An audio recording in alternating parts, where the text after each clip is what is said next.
Hey guys, so today I'm gonna give you a tour of our Airbnb or apartment here in Jakarta. We came out of a quarantine a few days ago and we decided to stay in Jakarta for a little while longer so we can explore before we go to Bali.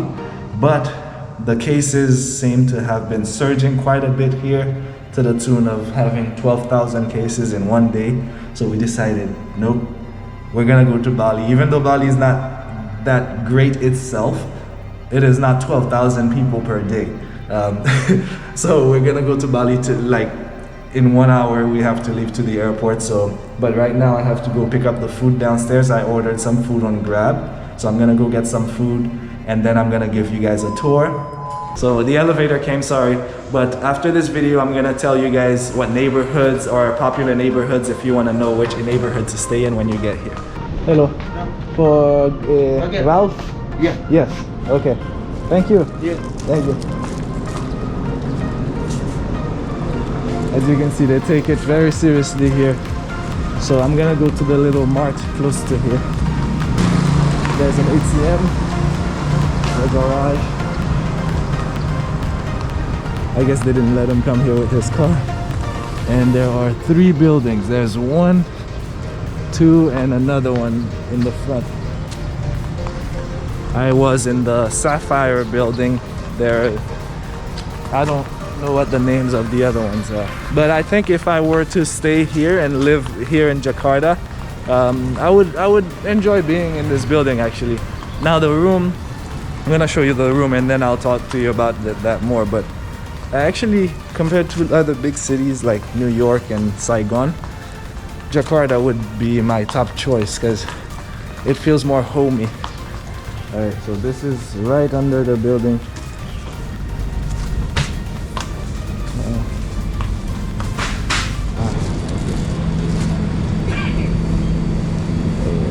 That's not a good sound. I'm looking for pineapple juice, but I don't see it anywhere. Anyway, let's try that. Whoa. What is this? Those are raw eggs with ash. 93.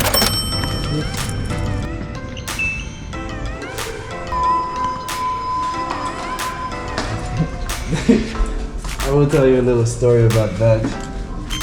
But this, at first when I first walked in here, I thought it was funny. Because I'm like, man, how many people actually turn around? Like you get into the elevator and you just turn your back around. But yesterday we walked in here for the first time. Somebody actually turned their whole body around and started facing the corner like this. And I thought it was funny because like you got a bunch of people in the elevator. I know it's for, you know, precaution. It just looked funny. You got a whole bunch of people like acting like they're mad at each other or something. I'm gonna show you guys the room now. Alright, so once you enter, you'll have a kitchen with a washing machine. That's pretty big. We don't usually get that, so that was really helpful. Little sink, we just used the kitchen today, and the stove. A nice decent fridge, and this is the bathroom, you know, the shower.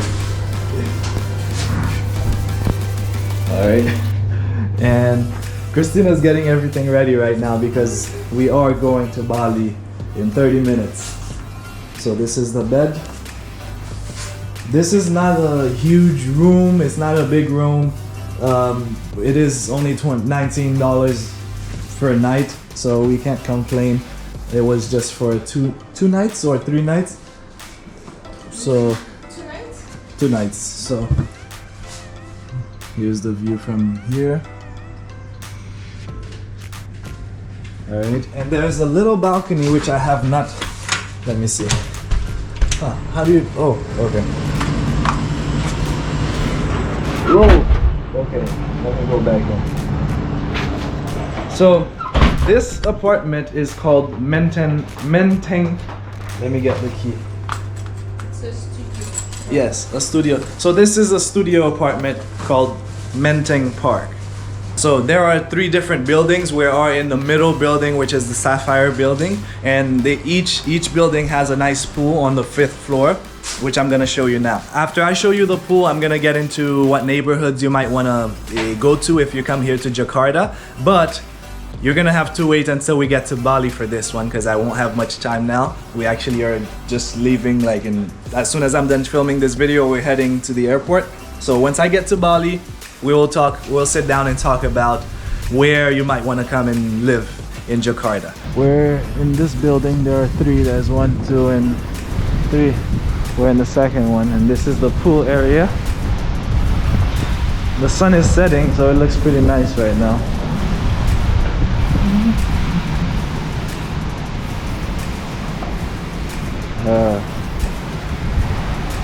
And it's so chilly and nice right now. The weather is amazing. Oh, there's a gym here.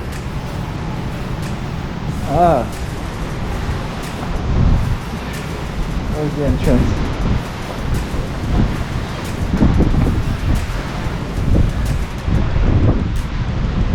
I don't know what's in here, but this is the gym. Okay.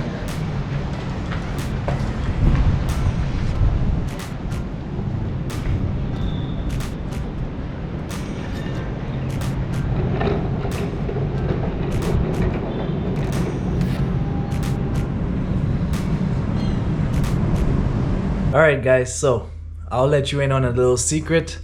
I'm in Bali now, if you don't believe me. But, so before coming here, I looked all over YouTube and I could not find one video with good recommendations as far as where do we stay, because we decided we were not gonna go straight to Bali after quarantine. We decided we wanted to explore a little bit, but we could not find one good video about, explaining where do we go as a foreigner or an expat. Usually, for example, if you told me you were going to Da Nang, I would tell you exactly what neighborhood I recommend. I had not been able to find any good sources for that. So in this video specifically, I'll give you 3 choices that you can start with. Now remember, Jakarta is very big, 10 million people here. So and it's a huge city. So those are just 3 of the locations that a lot of foreigners and expats stay, which I like to do personally. I like to go to the place where there's the most activities, everything is convenient. And then once you get the feel for the area, you can move out and move to the place you really want to be in. But I like to go in the action to first get a feel for what it's like to be in that town or city in general. So after talking to many people who have lived here, doing a lot of research, and also from my own experience, I've come down with those 3 options as the starting points for you. If you're coming here, you can always choose those different places. And by the way, if you live here and you have a different list or recommendations, please leave it in the comments below. Where would you recommend that someone who's just coming to Jakarta stay, and why? Please definitely let us know why you would recommend those places. And also, one thing to keep in mind is that there is not a clear division of the classes here in Jakarta, meaning it's not so clear that, okay, this is the rich area, this is the poor area. You can be next to a nice fancy high-rise building, and right next door there is a very poor family house right next to you. So it is very mixed. Therefore, all of those neighborhoods, you will find both low-income houses and high-income houses around the area. So, in not a specific order, I will start with Kemang. Kemang seems to be a place where a lot of expats and foreigners have lived here. I know I have a friend who lived here a few years ago, actually, I think about 2 years ago, and that's where he was, and that's where he said most of his friends, because every year they're growing. Jakarta is growing so much. There may be a time in the past, like 5 years ago, people used to live in this area more. So I've talked to many people who have lived here at different times. So Kemang is actually still a place where a lot of expats and foreigners live right now, so that may be one of the neighborhoods that you consider. Number 2 is Sudirman, I think is the right way to pronounce it. But Sudirman, there's a lot of foreigners and expats who live and work here, because it is technically one of the biggest business districts here in Jakarta. And actually, I'm reading some notes here. It says that the SCBD, which is Sudirman Central Business District, is one of the most efficient business districts in Asia Pacific. So it's a big business district and a lot of foreigners and expats live and work there. And now lastly, I'm not saying this is number one, but this is Menteng, which is where we were. This is actually, our building is actually called Menteng Park. And Menteng might be one of the most expensive neighborhoods here in Jakarta because it has so many museums, a lot of embassies are here, and a lot of the government offices of Indonesia are also in the area. At the end of the day, the biggest tip I could give you is to stay towards the center of Jakarta because it is such a big city. It will take you a while. So from the airport to Menteng, it took us 45 minutes driving on the highway. All right. So I'm not kidding. And if you want to go from the west side to the east side of Jakarta, it's easily a 30 to 40 minute ride to get there. Even though there, there's the MRT, the train system there that you can ride. But if you don't want to waste a lot of, unnecessary time, just make sure you're in the center where you're gonna be in the middle of most of the action. So if you found this video helpful, please hit the like button. That will help this video get shared to a lot more people who may need this information. If you'd like to see the future Bali videos, please hit the subscribe button. And until next time, create a life worth living.